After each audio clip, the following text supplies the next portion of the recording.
Hello বন্ধুরা, কেমন আছেন? আশা করি খুব ভালো আছেন। আমিও খুব ভালো আছি। Welcome back to my channel Tumpa officials. আমি আজকে সপরিবার এসেছি চাকলা রঘুনাথ বাবার মন্দিরে। এই প্রথমবার আমার এই মন্দিরে আসা এবং রঘুনাথ বাবাকে দর্শন করা। তো আপনাদেরকে আমি রঘুনাথ বাবার মন্দিরটা দেখাচ্ছি। রঘুনাথ বাবা মন্দিরের পাশে আরেকটি ব্রহ্মা বিষ্ণু মহেশ্বর তিন দেবতার মন্দির এটা। সেই মন্দিরটি খুবই সুন্দরভাবে সাজানো। চলুন আগে এই মন্দিরটি আমরা দর্শন করি।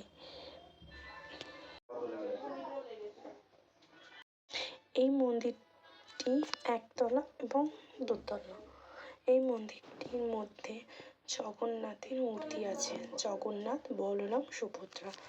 প্রথমে এই জগন্নাথ দেবের দর্শন করলাম।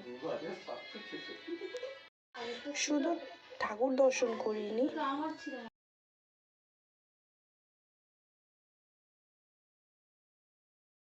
তার চারপাশটাও সুন্দর করে দেখেছি ও আপনাদের দেখাচ্ছি।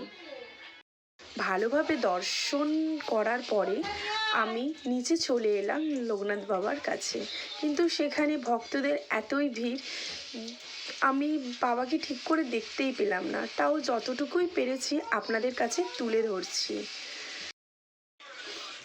বাবাকে ক্যামেরা বন্দি তো করতে পারলাম না, কিন্তু নিজেই দর্শন করলাম, কারণ সেখানে ক্যামেরা করতে অ্যালাউ করছিল না।